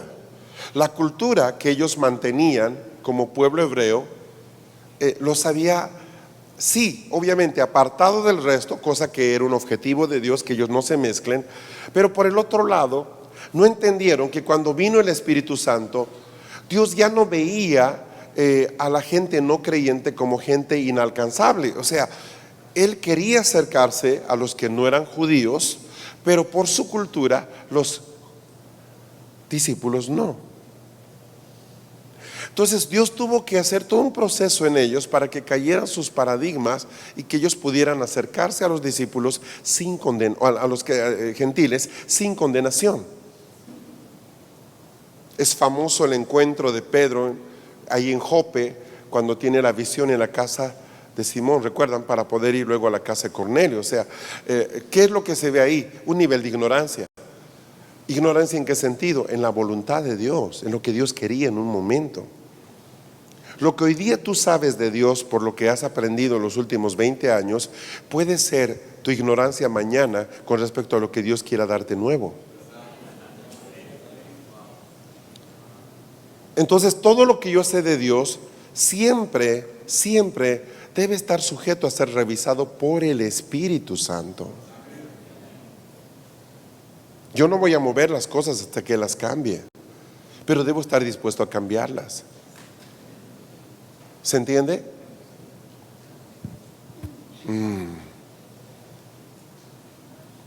Pablo, por un lado, es enemigo de la ignorancia. En segundo lugar, una carga que nosotros vemos constantemente en él, ¿sí?, es el constante anhelo que él tiene de que nosotros veamos a Dios como Él realmente es. Y esto nace de un hecho: la ley desfiguró a Dios. Qué feo decir eso, ¿sí? Pero eso pasó. La ley desfiguró a Dios.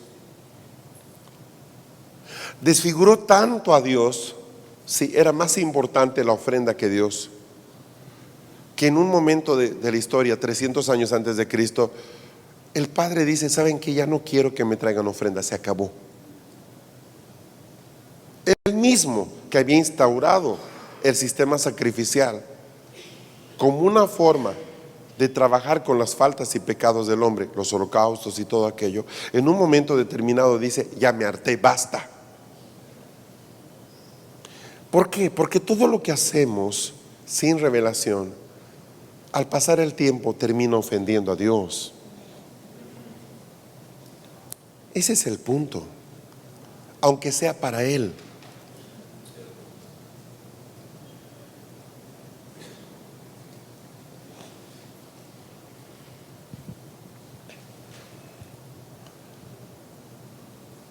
Días atrás, el pastor Jorge nos contaba acerca del comedor que tienen en la congregación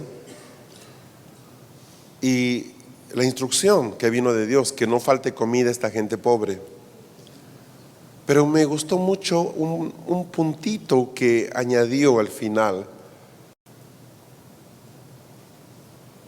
los productos para hacer ese almuerzo deben ser de primera calidad. Ese pequeño detalle marca.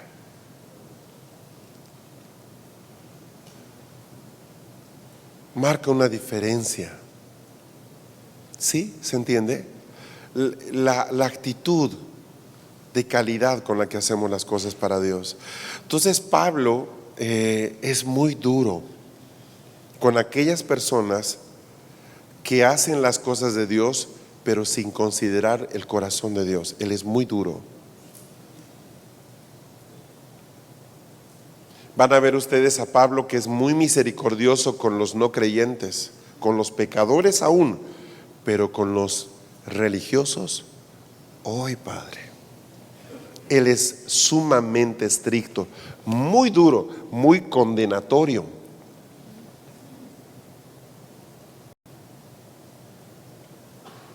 Ese es el espíritu de reforma. Ya en el momento de Pablo, ya en la época en que él vive, ya la iglesia estaba sufriendo el manoseo, ¿sí?, del conocimiento humano. Se empezaron a querer conjeturar, a teorizar cosas. ¿Por qué no hacemos esto? ¿Por qué hacemos tal cosa? ¿Por qué no así? ¿Por qué no allá? Yo no necesito el consejo de la gente cuando escucho al Señor. La gente se agarra de ese versículo de que en la multitud de consejeros hay sabiduría, y lo dice un hombre que tuvo más de 1000 mujeres. Es tan absurdo. Es tan absurdo que yo considere eso. Yo no necesito 1000 consejeros cuando tengo al Espíritu Santo. Eso es absurdo. El peso de consejo, espíritu de consejo, es uno de los 7 espíritus de Dios. Espíritu de consejo. El espíritu de consejo es parte de los 5 ministerios. Cada uno de esos ministerios tiene acceso a ese espíritu de consejo. Pero a veces es apabullado por la presión de la iglesia, ¿verdad? Un simple elemento, por ejemplo, no vamos a hacer nada en nuestro calendario como iglesia que el Espíritu no nos muestre. Y está llegando ya que el próximo mes es el aniversario de la congregación. Está llegando, ya son 5 semanas que falta, son 4 semanas que falta. Y pastor, ¿qué vamos a hacer? Y habíamos adoptado una posición: no vamos a hacer nada que el Espíritu no nos muestre. Eso incluye el aniversario de la congregación. No vamos a hacer nada, no vamos a hacer nada. ¿Estamos? ¿Se entiende lo que estoy diciendo? Pasan 3 semanas, pastor, siempre hacemos algo. Siempre hacemos algo. La gente prefiere hacer algo, hacer nada. Pero yo he dicho que no voy a hacer nada si el Espíritu no dice exactamente qué. Hay una gran diferencia entre hacer algo y hacer lo que el Espíritu quería. Entonces aparece, los jóvenes, estamos pensando hacer un retiro, un ratito, dijimos que no vamos a hacer nada. Ahora, la iglesia ha adquirido una cultura de que cada año para esa fecha se hace algo. Y la gente prefiere hacer algo por costumbre que no hacer nada por obediencia. ¡Qué atroz! Porque se supone que la función de la iglesia es complacer el corazón del Padre, no el de la gente. Pastor, que nos están invitando, que nos están mandando una placa de recuerdo los de la iglesia del frente, no vamos a recibir nada. ¿Cómo que no? No vamos a hacer nada. Eso implica ni siquiera recibir presentes, hasta que Dios hable. Usted no sabe, el infierno se desata. Que mi pastor ya se está volviendo loco, que ahora resulta que tenemos que hasta orar para una cosa como esta. O sea, pues pediremos palabra para ir a almorzar. ¿A dónde estaremos yendo? Es que desde que se junta con ese pastor Orihuela, mi pastor ya anda perdido. Resulta que claro, que aquí, que allá. Y se arma una. ¿Es cierto? Se arma una. Todo porque la iglesia dijo: no vamos a hacer nada hasta que Dios no nos diga. Y yo como pastor me doy cuenta qué peso tiene la cultura y cómo somos gente que de boca para afuera decimos que vamos a hacer lo que Dios nos diga, pero que en el fondo ya hemos decidido lo que queremos hacer. Y es más fácil decir, Señor, bendice lo que voy a hacer, que decirle, ¿qué quieres que haga? Es más fácil presentarle agendas terminadas para que él le ponga el agua bendita, ¿sí? Ya estamos, listo, que presentarse a escuchar al Señor. Es más barato, es más sencillo. Escuchar a Dios significa desgaste, significa morir a nosotros. ¿Sabe lo que es a una persona que tiene don de liderazgo y que es buen administrador, de decirle que no haga nada?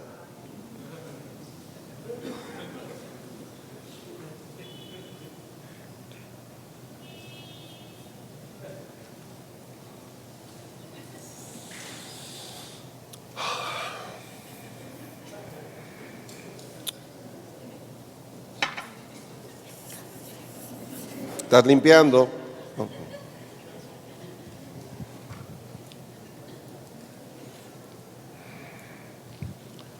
Estás estudiando la Biblia.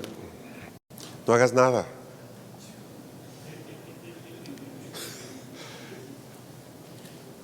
Qué terrible. La iglesia ha cultivado mucho el activismo.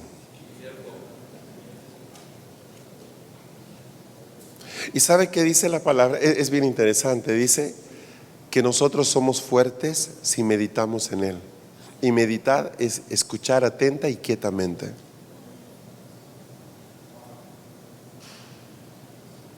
Pastor, mañana es el aniversario.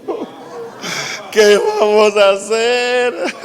Dije que nada hasta que... ¿Y no le habló Dios? No. ¿Estás seguro? Mire, creo que hay un hermano que recibe una palabra. Sí, creo que la palabra decía algo así como que sigue con tus costumbres. ¿Quiere que lo traiga? No me traigas a nadie. Estoy aquí esperando. Y sabe, no se hizo nada. Los hermanos más viejitos empiezan a hacer sus maletas.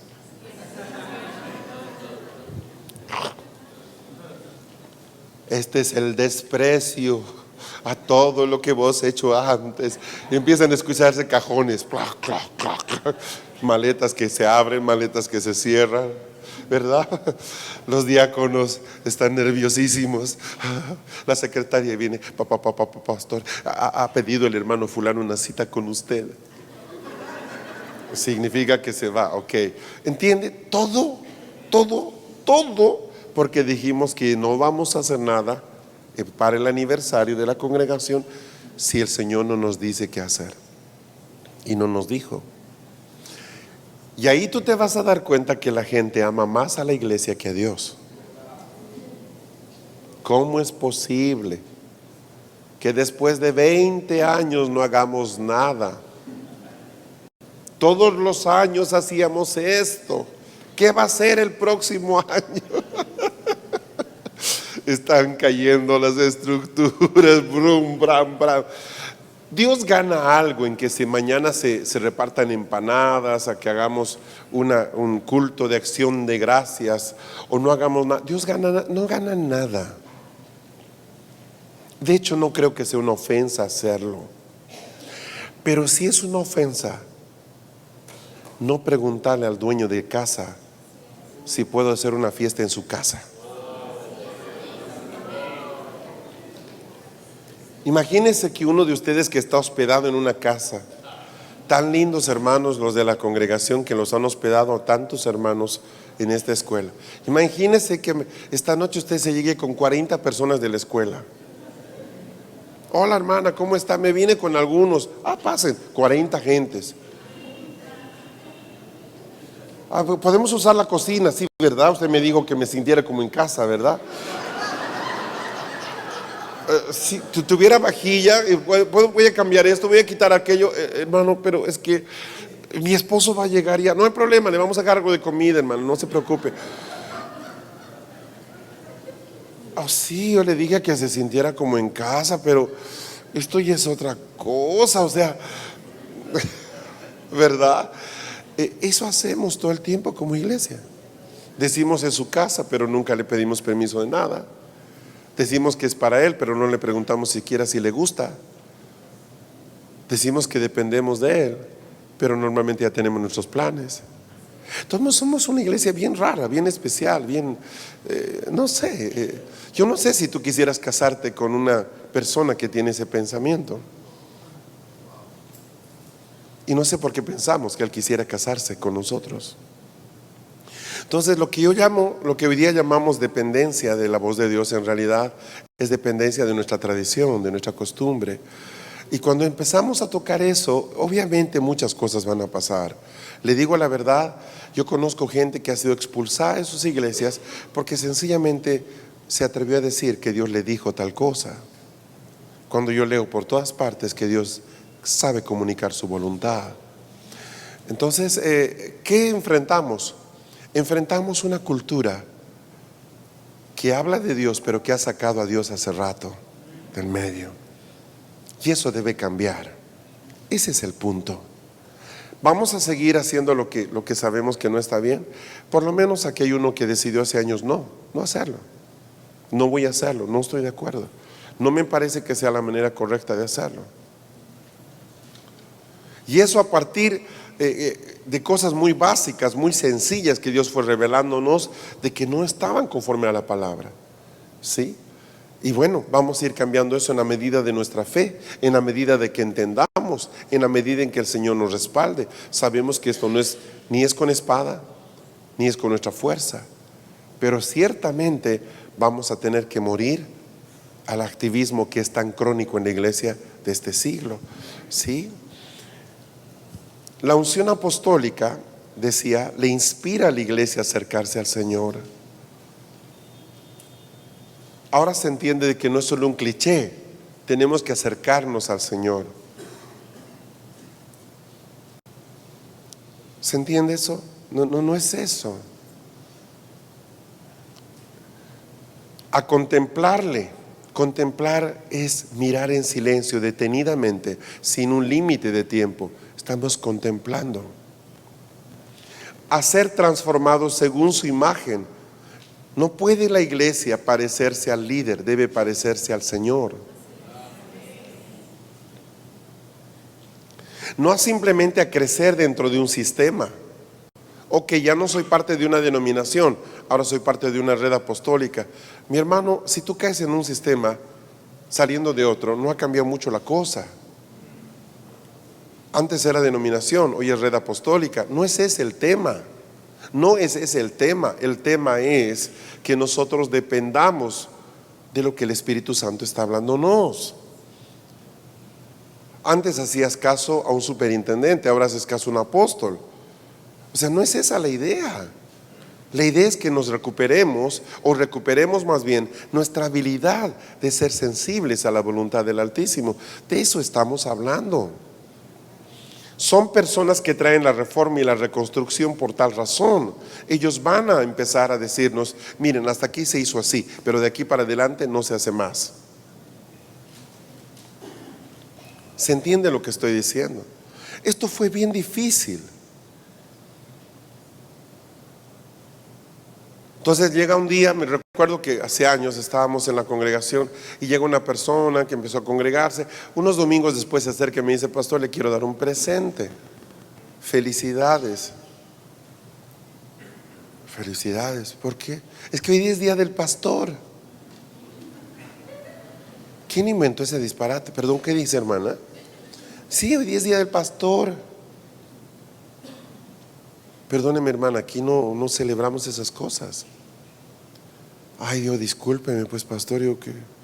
Ay, perdóneme, es que no las celebramos.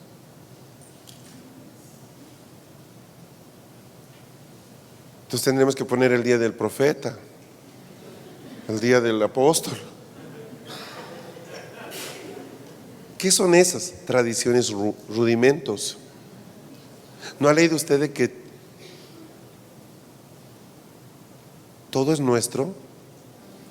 ¿No ha leído usted de que estamos en una nueva creación? O sea, pero es esa estructura, ¿entiende?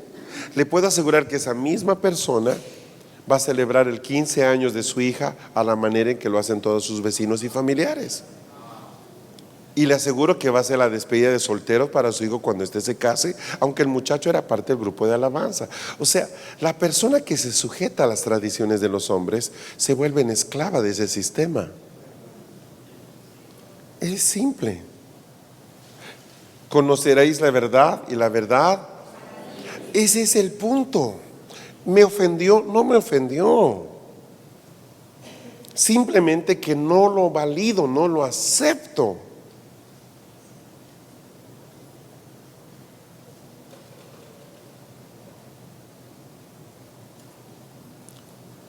Estoy generando una nueva cultura. ¿Está conmigo? ¿Se entiende lo que estoy diciendo? Yo mismo soy una persona que no acepto esto.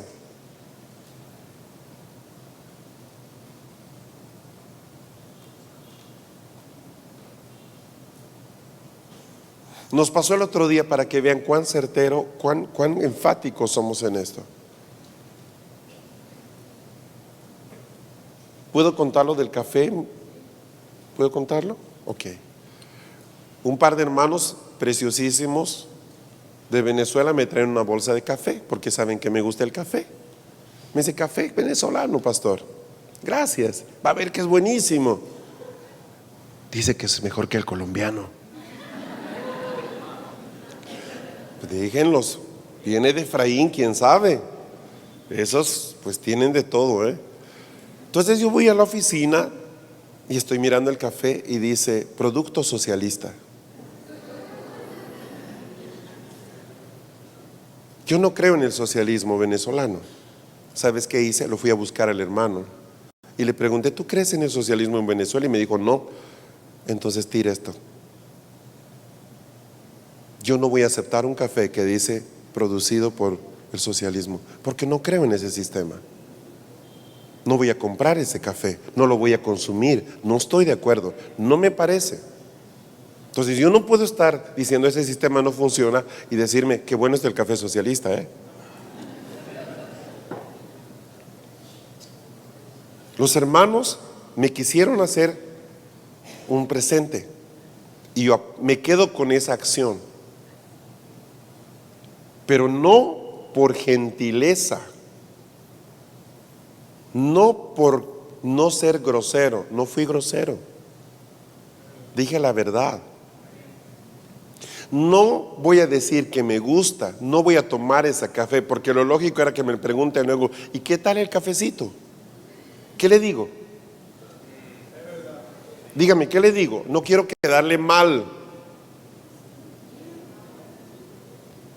No pude tomarlo todavía. Lo correcto sería decirle, no voy a tomarlo. Pero lo meto en un problema. ¿Qué es lo que ayuda? Lo que ayuda siempre es lo que viene de la luz de Dios. Yo no creo en esto, ¿sabes qué? Pero está juzgando usted por el empaque. Mi hermano, este sello no es casual. Esto está mostrando un pensamiento con el que yo no coincido. Listo. ¿Qué trae eso a tu ministerio? Consistencia. No somos personas que no nos vamos a equivocar. Me está siguiendo, ¿verdad? No se sienta ofendido. ¿Por qué tomas como una ofensa cuando nosotros estamos en el plano de aprender? Estamos aprendiendo. Entonces, ¿qué pasa? Hoy día estamos en contra de un sistema, pero la mitad de la congregación compra ese café.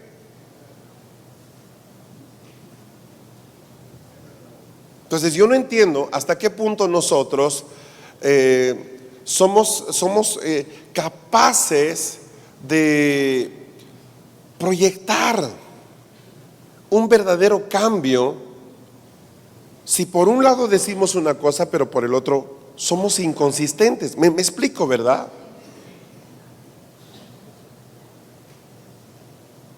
Entonces yo me paro como pastor, digo, ¿saben qué? ¿Ustedes están de acuerdo con él? No estamos. Entonces no vamos a consumir este café. ¿Están de acuerdo? Listo, se acabó, punto. Toda la iglesia lo sabe, se acabó. No es solamente un tema de gusto. No tiene nada que ver el gusto. Es un tema de integridad. Y eso se debería establecer en todas las plataformas en las que nosotros nos movemos. Por eso es que no utilizo la música que hoy día hay, que te digo, reggaetón y todas esas cuestiones, porque no participo de ese espíritu. El Espíritu de Dios me ha separado para otro lado. Por tal razón es que y ahí marco la línea, no de lo que está bien para la gente, sino lo que está bien delante de Dios. Y la iglesia, ¿sabes qué? Que viene con esa cultura mezclada, en el que sí, un traguito no hace mal, en el que lo importante es que para ganarlos, no, si tú marcas la línea, ¿quién vas a ganar para Cristo? Si hasta Jesús comía y bebía con pecadores. Si tú no marcas una línea clara, son los hombres los que la van a marcar. Ese es el punto. ¿Para qué Dios levanta entonces apóstoles? Para que nos sienten y nos digan: mis hermanos, ustedes hacían negocios de esta manera, ¿verdad? No pueden seguir haciendo negocios así. No pueden dar facturas en negro. Tienen que hacer de esta forma, porque así corresponden las cosas para el Señor. Ok. ¿Dónde están los médicos? Siéntense. Amados médicos, ustedes daban recetas como pagados para eso. Listo. Vamos a hacer una cosa: a los que son cristianos y vayan a su consulta, le van a dar el medicamento solo como último recurso. Van a llevarlo a orar, van a llevarlo a la palabra, van a llevarlo a la comunión, y solo si no pueden sostener eso, le dan el medicamento. Pero si el ciudadano que viene no es creyente, pues ni modo, le dan nomás su pastillita, porque ¿qué le vas a poder meter a un reino donde se vive libre de eso si no tiene fe para entrar? Estamos listos. A los educadores les digo: bueno, se acabó de estar hablando del espíritu de Grecia, nosotros vamos a enseñar a los chicos aritmética, pero sin Aristóteles. Vamos a hacer esto, vamos a hacer esto, vamos a hacer esto. Entonces, el espíritu apostólico lo que trae es esa capacidad de pesar la sustancia de las cosas. ¿De dónde nace esto? Recuerden que cuando dice que Él tiene una especial unción para los recursos fundacionales, edificacionales, no es solo en la iglesia. Ellos tienen el ojo puesto en ¿de dónde nace? ¿De dónde viene? ¿Por qué esta ropa? ¿Quién hace esta ropa? ¿Por qué esta marca? ¿Por qué esto? ¿Por qué? ¿Me explico? ¿Por qué esta bebida? ¿De dónde viene? ¿Por qué esta comida? ¿Quién la trajo? ¿Por qué le importa la comida? Sí me importa, porque detrás de cada manifestación cultural hay un espíritu, y la comida es cultura. Ok. Y la ropa es cultura, y lo que lees es cultura, y la música es cultura. Entonces yo empiezo a quebrar esas estructuras de caminar como Vicente. ¿A dónde va Vicente? ¿A dónde va la gente? Ahora eres una persona que empieza a caminar mirando al invisible. ¿Me estás siguiendo? Y ahí empiezas a generarte un patrón de conducta asociado al reino de Dios, diferente. ¿Por qué vamos a cantar cumpleaños de esta forma? ¿Por qué vamos a celebrar de esta forma? ¿Por qué tenemos que hacer de esta forma? ¿Qué dice el Señor? ¿De dónde nace esto? Entonces los apóstoles lentamente se convierten en gente muy especializada en cosas. Se mete a fondo, se mete al tuétano del asunto. Son grandes maestros, pero su enfoque siempre es fundacional. ¿De dónde vino? Todo aquello que hacemos por ignorancia, a la larga nos va a encadenar, aún lo que es bueno.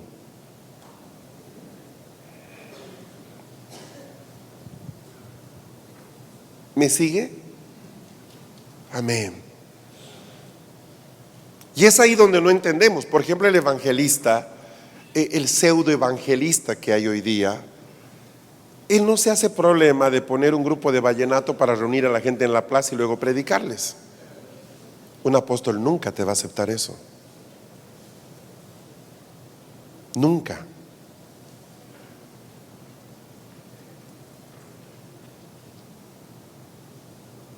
Para él es muy importante cómo se hacen las cosas. ¿De dónde? Si no le importa, yo no creo que sea apóstol, sencillamente.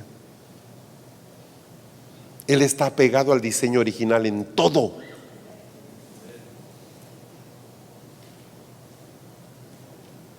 Por tal razón se darán cuenta ustedes que se levantan muchos enemigos contra este ministerio, porque la gente va a defender la cultura a uña y dientes, la va a defender. El argumento teológicamente más usado es: ¿y qué tiene de malo? ¿Qué tiene de malo? Pero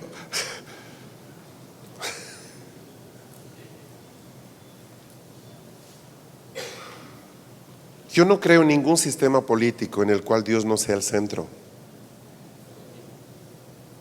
Tampoco creo en el capitalismo. O sea, si usted piensa que yo soy un capitalista, no lo soy. Todo sistema que el hombre quiere es injusto. Todo sistema es injusto. Todo sistema. Entonces usted promulga la teocracia. Miren, no lo veo de esa forma. Yo creo que lo que Dios busca es gente con principios, gente con ética y con un alto sentido de justicia para guiar una nación sin que éste sea cristiano. Yo no creo que necesitemos un presidente cristiano. Yo creo que necesitamos un presidente justo, un presidente que tenga ética.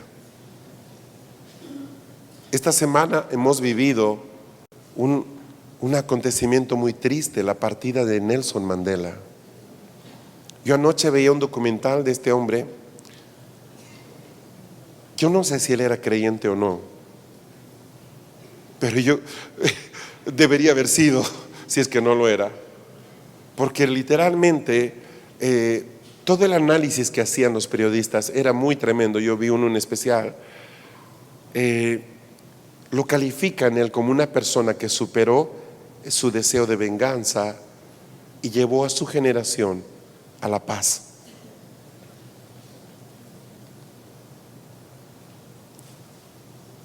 Sabe que hoy día hay mucha gente que supuestamente pelea por el bienestar de una comunidad, pero nos lleva a la confrontación. Él empezó así y él termina 27 años en la cárcel por eso. Pero decían los comentaristas, y decía el que fue el último presidente blanco de Sudáfrica, y lo dice la gente cercana, él dice: él nos enseñó a no odiar. Y en un momento entrevistan a un niño. Para mí fue muy interesante, un morenito, y dice el niño, él estaba yendo a Canadá como parte de un grupo porque están agasajando a Nelson Mandela, dándole su nombre a una escuela muy importante en Canadá. Y él estaba yendo como parte de un grupo de estudiantes, y él dice: estoy yendo porque ya no conocen realmente la historia que ha pasado aquí. Aquí sufrieron mucho nuestros padres. La instrucción que tenemos es que nuestros abuelos nos deben contar lo que aquí ha pasado, todo lo que nuestros padres han sufrido, pero nos deben contar no para que nos llenemos de odio, porque el pasado está resuelto. No podemos mirar adelante mirando el pasado. Nos deben contar lo que pasó para que valoremos lo que hoy día tenemos. Es un chico de 11 años. Entonces todos los abuelos en Sudáfrica, dice él, cuentan a sus nietos lo que aquí sufrieron, pero nos piden que no vivamos con el pasado. Mire, eso lo hizo un hombre que estuvo 27 años en la cárcel. Otro de los hombres, un blanco que se unió, él era un político importante, que se une pidiendo la anulación del apartheid y todo aquello. Él es muy conmovido. Él dice cómo al principio odiaba a Mandela, hasta que luego, que 20 años después, él escucha lo que él trataba de enseñar, porque le podía ver a su familia 2 veces al año nada más en la cárcel. En esos 27 años solo le permitieron la visita de su familia 2 veces al año. No podían sacar una carta, pero logra sacar una carta, un preso, y en esa carta que mandan toda la gente de color, él les pide que no tengan odio. Y este hombre, este blanco, es muy afectado, y él se convierte en un seguidor de Mandela. Y lo primero que hace, cuando ya se empieza a dar el cambio, él va a una reunión donde habían todo un grupo de dirigentes negros y les lava los pies. Y él dice: sé que Dios me guió a hacer esto. Va con un recipiente, una toalla, les dice, y los morenos no sabían qué hacer, lo miran, lo escuchan.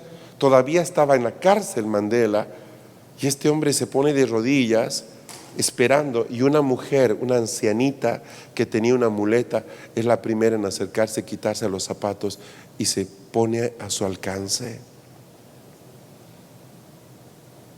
Hoy día podría haber una guerra civil en Sudáfrica, pero el legado de este hombre es paz. Él dice que cuando empezó a lavar los pies de esta mujer, empezó a llorar, y ella también. Y a los instantes toda la dirigencia estaba llorando. Yo creo en esos gobiernos, en personas que nos alinean con una característica de Dios: su justicia, su perdón. Todos los sistemas políticos humanos van a fallar. No sabemos gobernarnos solos, dependemos de Dios. Pero esos patrones los aprendemos en la iglesia, ¿se entiende eso? Es la iglesia la que legisla eso. Los apóstoles son gente que trae un espíritu de reconstrucción.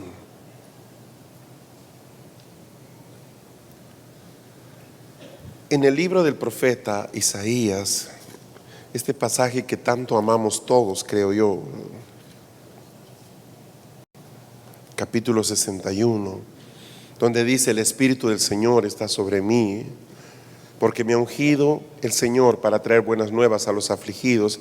Me ha enviado para vendar a los quebrantados de corazón, para proclamar libertad a los cautivos y liberación a los prisioneros, para proclamar el año favorable del Señor y el día de la venganza del Dios nuestro, para consolar a todos los que lloran, para conceder a los que lloran en Sión que se les dé diadema en vez de ceniza, aceite de alegría en vez de luto, manto de alabanza en vez de espíritu abatido, para que sean llamados robles de justicia, plantío del Señor, para que Él sea glorificado. Aquí, hasta este momento, hay 4 ministerios que se han manifestado por sus acciones. Ahora aparece el 5.º ministerio, versículo 4. Entonces reedificarán las ruinas antiguas y levantarán los lugares devastados de antaño, y restaurarán las ciudades arruinadas, los lugares devastados de muchas generaciones.